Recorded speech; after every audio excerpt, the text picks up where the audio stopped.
Welcome to I Got It! Napakasarap talagang kumain, di ba?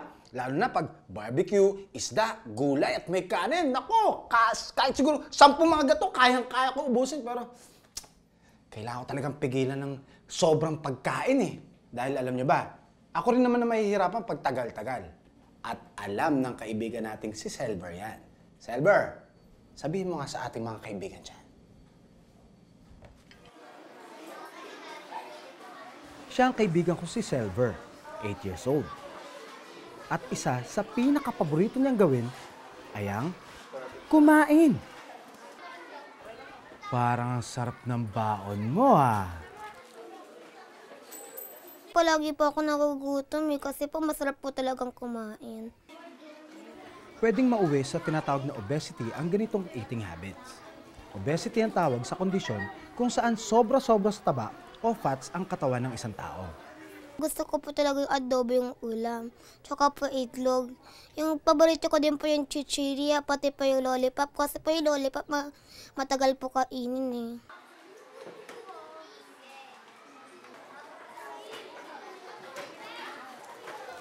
Pero hindi lang naman ang kumain ang paboritong gawin ni Selver.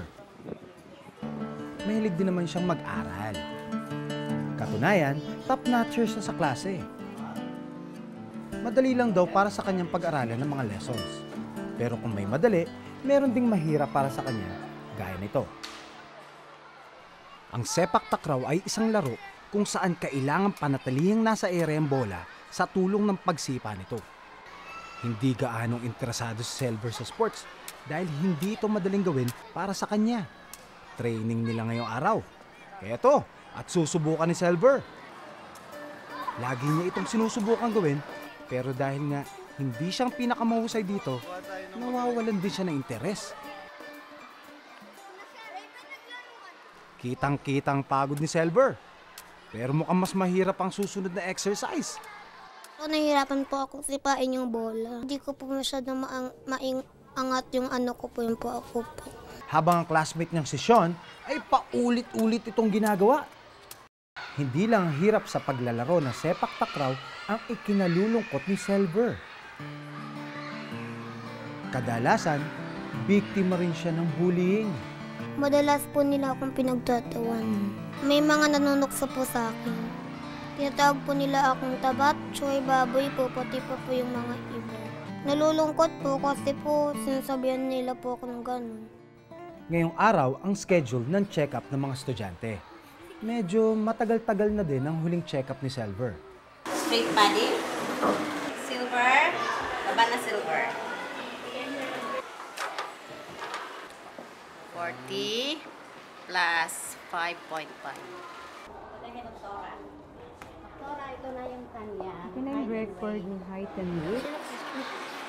Silver, nakita ko na ang BMI mo ay 29.35. Yung BMI, ibig sabihin nun ay body mass index. Sobra-sobra yon sa edad mo. So, paglagpas na sa 22.9, obese na yon. Eh, ikaw ngayon ay isang batang obese. Hindi ibig sabihin mataba, malusog ang isang bata. Papaliwanag ko sa'yo itong food pyramid. Yung nasa ilalim, nasa base, yan ang palagi mong pwedeng inumin, palagi mong pwedeng kainin, marami, ayan, tubig, mga fruit juices. Ngayon, habang tumataas siya, paunti ng paunti. Kanin, tinapay, ayan, may gulay. Gusto mo bang pumayat? Okay, so, ang the best exercise ay paglalakad. Kaya mas mahaba, mas maganda. At sabihin kay nanay, nababawasan na niya ang pagsiserve sa'yo ng kanin. Ha? And then, ikaw, iwasan mo na ang pag-inom ng soft drinks, pagkain ng mga matatamis, katulad ng ice cream, cake. Siguro pa minsan-minsan pwede naman kasi bata ka pa, kailangan mo rin naman ng matamis. Ano, kaya mo ba yon? Opo. Talaga? Siyempre, kung gusto mong maging malusog, kailangan gagawin mo ni Selver, di ba? Pero yung siguro pong mahirap, siguro yung pagkain ng gulay kasi po di naman po ako kumakain ng gulay eh. Tapos na ang check-up, tapos na din ang klase, uwian na!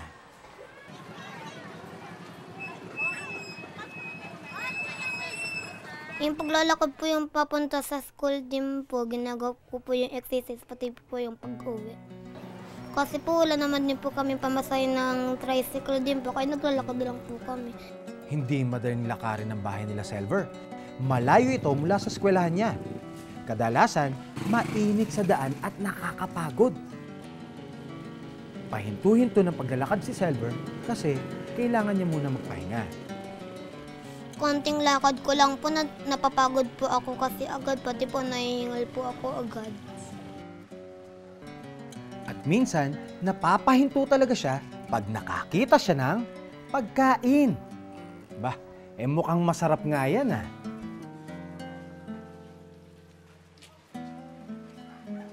Mama, hello mama. Nakarating din ng bahay si Silver. Mama, nagugutom na. Alam ko, kaya nga naghain na ako kasi gutom ka na naman eh, agad-agad. Kulang pa ba yung baon mo? Kumusta sa schoolan? Ginawa niyo?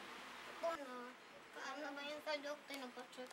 Ay, yun lang. Oh, ikaw bahala. Sige po. Oh, sige. Umupo ka na maayos.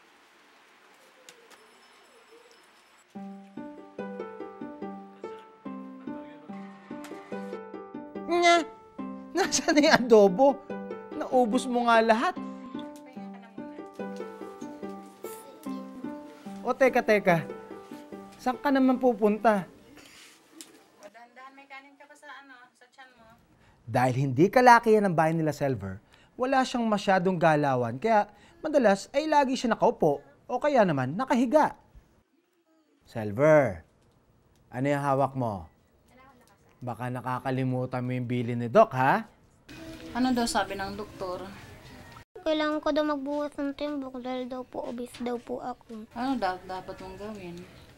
Mag-exercise daw po ako, tapos daw po, iwasan daw po medyo yung sweets po, pati yung mga may mantika pong mga pagkain.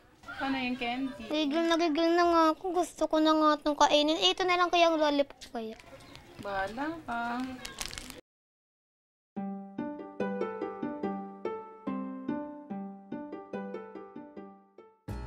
Gaya ng pangako ni Silver, sinimulan na nga niya kinabukasan ang pagbabawas ng timbang.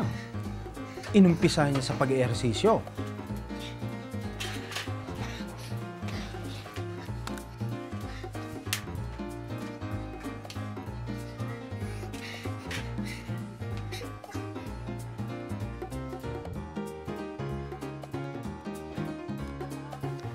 Time to eat! Ano kaya ang hinanda ni nanay? Oatmeal! Mukhang sarap na sarap pa rin si Silver ah.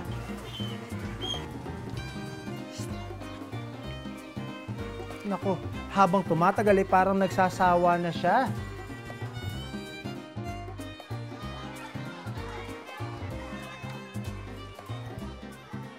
Nagbabawas muna po ako sa kanin, pati po sa soft drinks. Tapos po doon na po ako mag-exercise.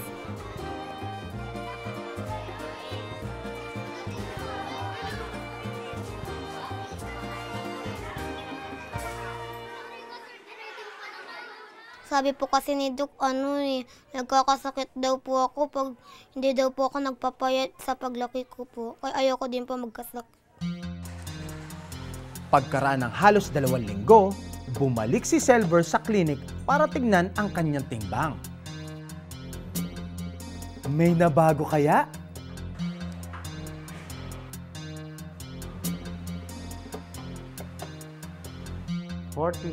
kilograms.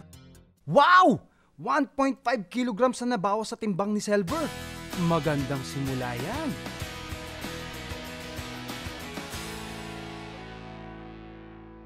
Kailangan lang talaga ng disiplina, Silver, pero kayang-kaya mo yan. Ang mahalaga yung gusto mo maging fit and healthy. Keep it up, ha? So proud of you. O, paano? Kayo rin mga bata dyan, ha? Gayahin niyo si Silver. Kita niyo naman, ha? Pumayat na siya. O, paano? Magkita-kita pa muli tayo. Dito lang yan sa I Got It.